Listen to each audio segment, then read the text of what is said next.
Right. Okay. We're now recording. So, greetings, everybody. My name's David Stanley.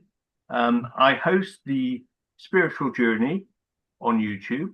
And today I have a special guest, Orman. Now, Orman created the tarot pack Strong back in 1976.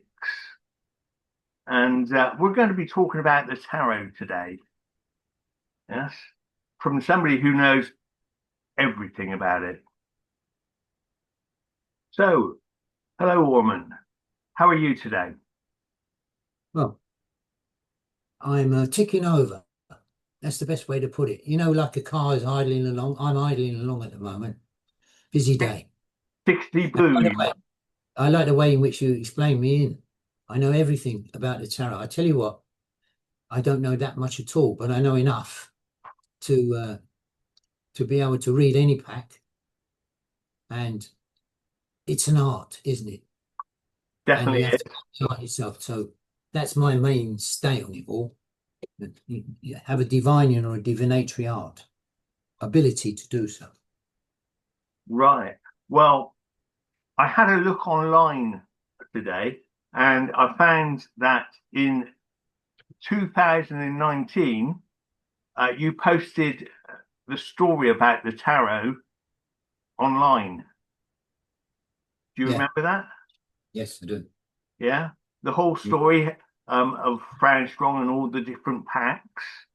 And looking at that, I thought we could start with the very first thing was the importance of working with groups. Yes, because you were working with a group, Yeah. and somehow the idea of creating a tarot pack came up, and it was working in the dynamic of that group that you were able to create your own tarot pack, and some other people created their own tarot pack as well. So perhaps you could talk about just the importance of working in a group, the Yeah, group dynamic. I understand you. It's all right. But there's a little prelude to that. The tarot was something that I did before the groups. Okay. I mean, I was reading tarot at 12 years old, and that's the way it was. But there weren't packs like they are today. In those days, tarot wasn't all that well known in the 60s. The idea of groups behind it was that in a dynamic such as a group, you have a synergy of effect. Now, we published 3 books at that time. One was called Frown Strong, the other Deer Dragon, the other Gemrod. And we decided to publish a tarot pack with each one. And the Frown Strong book, there wasn't a tarot pack available, so I lent them mine. Okay, that's how it got, so that's why it was called Tarot. And I actually ran the company that published it. So the thing was, with groups, you can vary the learning field about tarot, because in a congregation or a collective of people, you don't just have your own idea. And that's the importance of groups in the first place, because you're bringing into it a whole vista, if you like, or domain of attached or new learning that's involved in it. And the dynamics in that is their involvement in it. These people wanted to know about the tarot. So we decided to create the Gemrod pack and the Deer Dragon pack in the hall.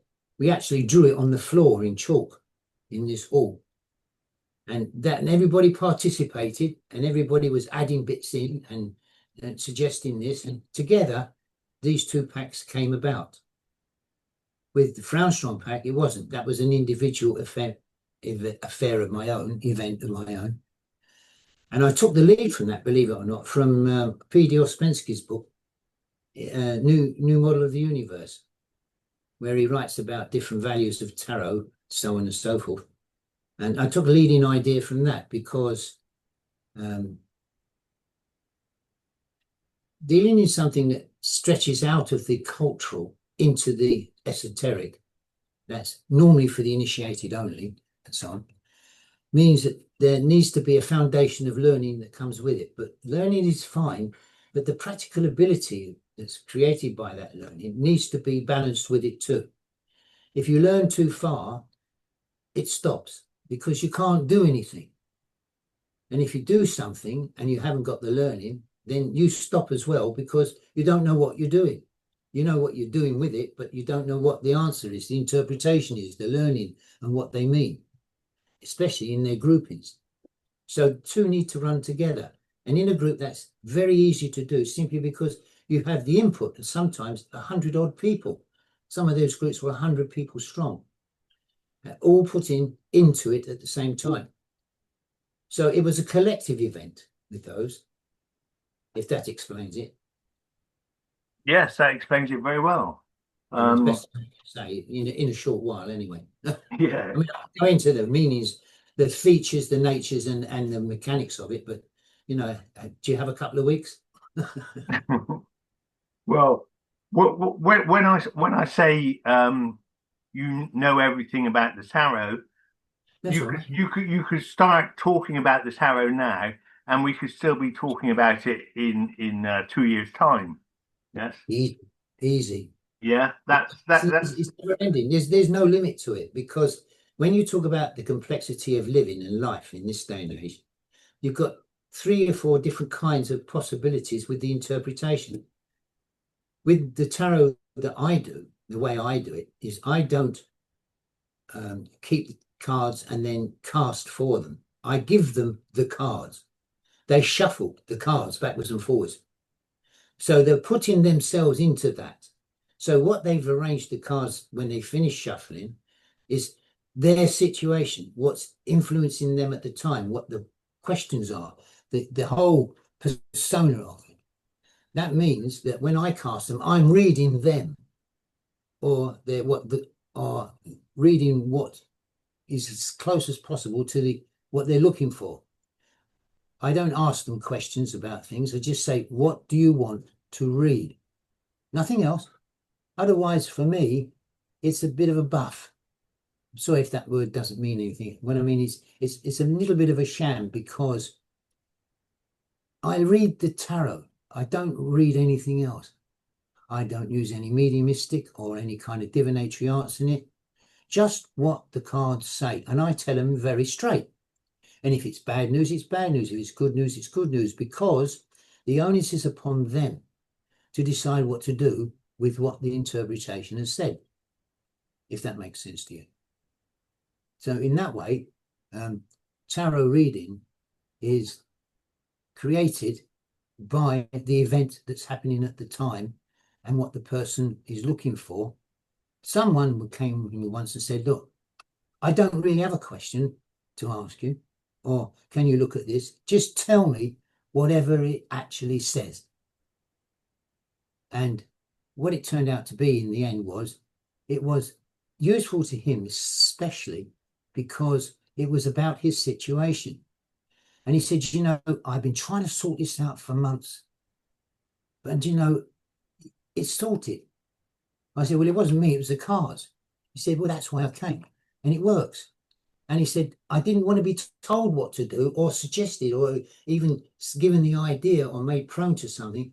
Now I got all this, I can work it out for myself, but I haven't been able to do that because I needed just that extra bit, which these cards seem to supply, if you see what I'm saying. Yeah. Yes, yes. I've had a similar situation where somebody has sort of asked me to read his cards, and I don't do it very often, but the way I did it was for him just what he needed. Yeah, so he Yeah. could move on. Yeah. Well, I would call that a successful reading. I've done thousands of tarot readings. I've taught thousands of people how to read cards, and there's still so much more. It's a never-ending science because you have a divinatory aspects about it. You have occult and esoteric aspects. You also have a divine in nature about it. You can read character. You can do it for analysis. You can even do future casts about the future. So you can read future, past. All the cards in a tarot pack should reflect the major features of those kind of domains and dimensions of life and living. Outside of culture, you've got the event of self. I mean, we live in a culture, okay? We partake in it, but we ourselves are connected to this planet. We are a planetary life form with connections, and there's a separate life in us that's to do with that. You could say that's even your spiritual life, if you like. And the more we live in culture, the less of that natural connection we have. The culture takes it away because it wants its presence in you. So something has to be sacrificed for that. And people have these arts and abilities, but don't know how to use them because they're not taught it at school, in short. I mean, you know, I learned how many barrels a week Pakistan exported in 1914. And I stood up and said to the teacher, excuse me, but that's all right if I want to be an export clerk. But what the hell is it about? Can you tell me why we're here? What we are here for? What does it mean? How do I find out? How can I find a way to see something that this cultural level of intelligence, learning, academia can't tell me? Because some of my problems aren't in the culture. Some of the problems are to do with me, the entity of myself, and the way in which I'm balanced with myself. I'm not in harmony with myself. Most people aren't. In fact, everybody in the world is looking for something without realizing that what they're really looking for is their true self. I think you'll find that's common amongst all people, especially in this age, where it's very hard. We have to keep working. People walk with looking down because there's problems. They've got money problems, they've got life problems, they've got whatever problems, but they're all cultural. When really the true problems is what are you really yourself? And that's something that can be read in cards, separate to one's cultural life and event of that cultural life, the future of it, the happening. Should I know this? Should I know that? What's going to happen tomorrow? What's influencing me now? What am I prone to? But they're secondary to the actual event of existence and living, which is what you are, a life form that's living, but living a culture, not much of oneself in true form, sure. So Hence that's three ways in which they can be read by somebody who knows how to read. Well, I would say that you're an expert in this domain. It's very kind of you. I'll send you a check later. Thank you very much. Yeah, So, there's no reason why this can't be, you know, I think people, you know, when they begin to lose their spirit of life and then things, pressure and depression and things of this kind really are unfortunate. It's a consequence of the way in which we live. So the tarot is useful in this too, because it's another form of explaining from an oblique view, if you like, the actuality or reality that people have in their lives in a cultural event. And a culture is like a collective, but they are also individually unique to themselves, aren't they? You are, I am, so are they, but they don't dwell with those people in themselves a lot of the time. So tarot is also useful to lead people, if you wanted to, back to something of that kind of a condition of life or mentality or emotions in themselves, balancing the books, you might say. yeah, well, having a look at the tarot cards, um, could you explain the usefulness of just studying the cards, not giving readings, but just from the standpoint of studying them? What would be the usefulness and the purpose behind just studying the cards? Well, I'll tell you two separate things. Myself, I spend a lot of time skipping off school. You would find me down the Science Museum, the British Museum, the Geological Museum, looking at things, you know, until one day one of the school board came down to see me parents says, why hasn't he been to school for 2 months? They say, what? Because they're in me, I wanted to see it. I wanted to touch it. I wanted to feel it. I wanted to know what it was. And so that was a driving influence in it. So I learned at the time, practically. Learning the tarot is good if you're interested in esoteric philosophy or mysticism and things of that kind. Okay, because it is the trail of new knowledge. Tarot should contain secrets. there are cards. The priestess card is about secrets too. Okay. And so unveiling those secrets doesn't give you any advantage just in the learning of it. Because there's two kinds of knowledge as far as I'm concerned. There's knowledge that is what it is. That's a mouse. That's it. The mouse knows it's a mouse, but that's all it is. But there's other knowledge. And that knowledge says this is a mouse, but it does this. It can do that. And it's aware of itself being able to do it. So there's a learning curve begins from that point of knowledge to somewhere else. And it's the learning knowledge that enables people to be able to do. Because you can't do anything with just the fact I am a mouse, or I am a cup, I am a human being. That's it. So it's the movement of mentality, academia in yourself, if you like, or intelligence, connection to such things. And that goes for the emotions and the instincts as well. So all of those things together is from the mentality or the learning, the intellectual standpoint, one of the best ways to enter into the esoteric side of life and all of the knowledge, hidden knowledge and learnings that go on with it. Instead of them hiding in a Masonic society or secret society somewhere, keeping it to themselves, you can find it anywhere if you know where to look. But to do that, you need to know what you're looking at. But that means you need to know about the thing itself, which means that you have to learn it as well. So the two come together. But knowledge on its own is useful, but uneventful. I mean, some people love knowledge. That's all they love. And you go to them, they've got 7 degrees or something. And they're masters of this, that, and the other, but they can't do it. Now, you go to a magazine, a trade magazine. Now, say you're a carpenter. You've got 2 kinds of adverts for carpenters. It says qualified carpenter required. And then underneath it says experienced carpenters required, because there's a difference. The experienced may not have a qualification, so they need the qualified person to sign a certificate. But he may not even be able to use a saw without getting a blister, or know the rules of carpentry, as an example. Like, you don't measure once, cut twice. You measure twice, cut once, and that's learning.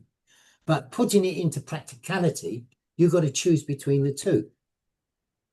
You understand what I'm saying? That is where learning forms the foundation of ability to be able to do later on. Learning itself is intellect, knowledge. It's the bank of something. It doesn't necessarily create a better life or enable you to do. If you came to my place, you wouldn't find many books on philosophy or anything like that, because it gives me a headache. But you will find books of practical things. Because for me, you can learn as you do. If you learn it, doesn't mean to say you can do it. So because I read a book on mountaineering, doesn't mean to say I can climb a mountain.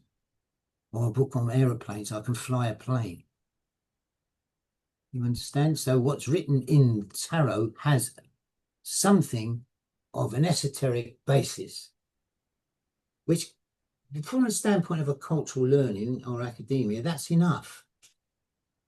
But there's no science for it. There's a lot of sciences yet to come in this age.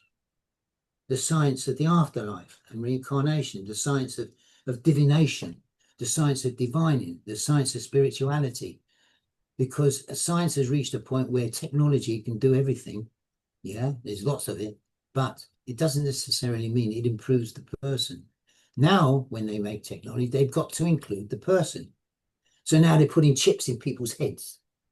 You understand? And before long, you'll have a chip in the hand where you just don't need a mobile anymore. You can speak to your hand, or you can put it over a connecting machine and pay a bill and things like this. And how do they involve the human event in such kind of technology? And so eventually the things we do, especially in the esoteric side, are becoming part of living event, but they don't have the science to do it yet. And all of that is in the future, and that's very exciting. But the learning comes first. Yes, you have to do the learning. You have to get the knowledge, and you have to get the abilities. But for me, the one thing that makes all of this important is the afterlife and the ascension that is possible in the afterlife. And so from my point of view, it's the ascension and where you're going next. This is just the playground. We're living in the world of playground to get to a Yes, higher level. Yes. yes, Uh, yes, yes. and I see what you're saying, but there's an antagonist in all of that, and that is the truth. The truth itself can't be changed. It's hard. It is what it is. Everything else around it is, you might call, a subdivision of truth or a twisting of the fact of truth. But truth itself is what they want. The truth of something is what it is. And what it is what you deal with in reality, is the actuality of your reality. Otherwise, you're dealing with something that isn't really what it is. You understand? So you look at a person, there's two kinds of people. There's the who of you and the what of you. The what of you is what you are. The who of you is a temporary thing which changes every 10 minutes during your day. Coping with this, coping with that. It's a different person in you. You've got a person who gets you out of bed, a person that reads the tarot, a person that might go and read something or study something or then practice something. They're all different people in you. But they're temporary, like the Lord Mayor, the chain gang. They wear the medal because they got the position, but they have to surrender it to someone else. Temporary truth. And unfortunately, there's more temporary truth than there is permanent truth in this world. In nature, it's permanent truth. They are what they are and they stay what they are. Not humans. I mean, you don't find a tulip or a daffodil wanting to become a postman, do you?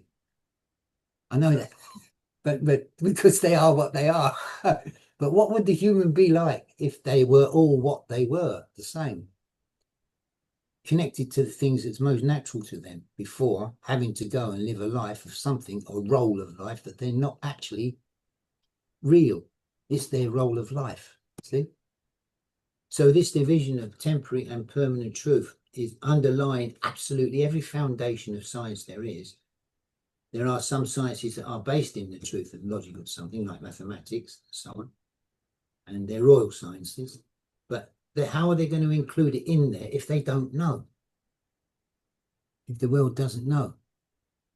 How is the world going to explain, apart from money makers, Americans, and I don't mean that derogatorily, that they talk such a load of nonsense? The 7 stages of your afterlife. Really? Is that really the truth? How do you know that that's the truth? Well, no one knows, so they can get away with it. I mean, you can go to Los Angeles on the outskirts and pay $400 for a past life reading. You'll get told your father was a miner and your mother was a maid or something. But you can go to the center of Los Angeles and pay $2,000. They'll tell you you were an Egyptian princess, or you were King of Siam 400 years ago. You understand? This is the way the world deals with it. And so you've got the crooks in front as well, misleading everybody to the actuality of the importance of the event of human in the future. Human as they naturally are, not human as they've been made to become. If you follow my point. yes, yes. Because the choice is theirs. You have your own unique individuality, don't you? And no one in the world is like you. And that is to do with the entity of self. But we don't live in that entity of self. Now, that is something that could be explained in the tarot reading. If the cards were in the right formation, that's what you could say. But that person would look at you with a mouth. What the hell is he talking about? Because they have no idea that such a thing is in them. They've been taught about religion, let JC in, and spirituality, but that's not what it really is when it comes down to it. And what about the evolution of the natural thing? A donkey is a donkey because that's all it knows how to be, But a human can be a donkey and a human.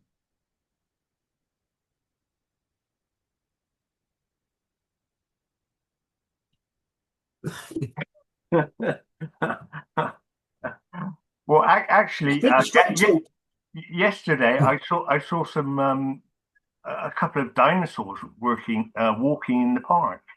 Yes, there were children dressed up as dinosaurs, Right. and I don't know where they were going, but yeah, so you can be a human and a dinosaur. Well, you don't have to wear a tunic for that, do you? When you dress up according to your persona or what's the mood of you or the anguish or the anger or the whatever of yourself. We've got different people in ourselves. And every 10 minutes, someone else in you, made by you to do that particular job, wants to get control. So there's a battle goes on in you for possession of you during your day. You think of the stresses you go through when you go to town to do a bit of shopping and come back, especially on the bus, right? Now, that's what culture sees. But there's another side to that. Humans have auras. They have electrical life outside of their skin. It's called an aura. When you pass someone, those auras pass through theirs as well. You're physically, although electrically, walking through someone else. And something is left in it. Exchanges take place.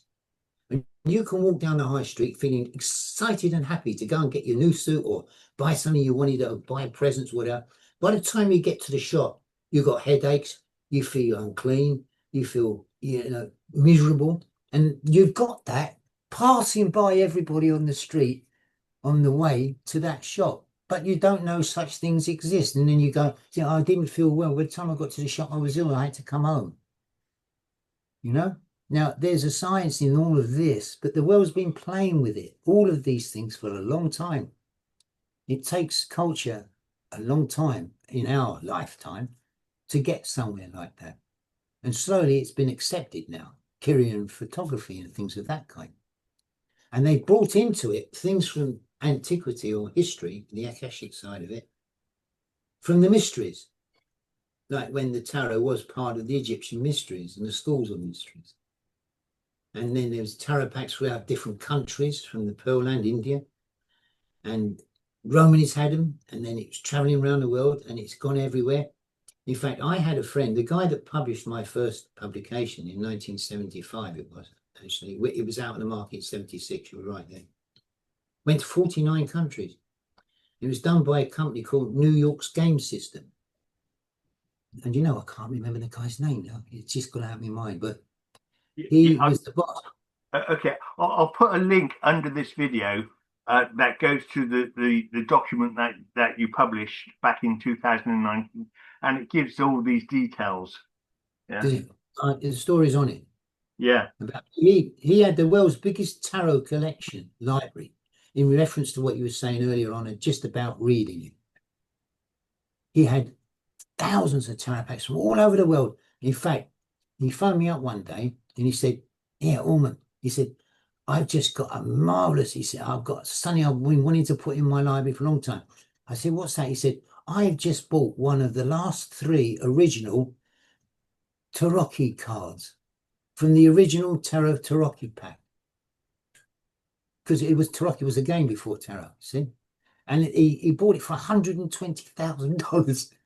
This was a millionaire, this guy, right? And he went in his proud collection. He had that, and he said, "I just love looking at them.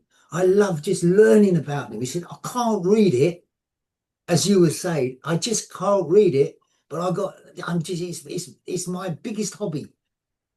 And I thought, bloody hell, 120 grand for one card. There's only 3 left. Yeah.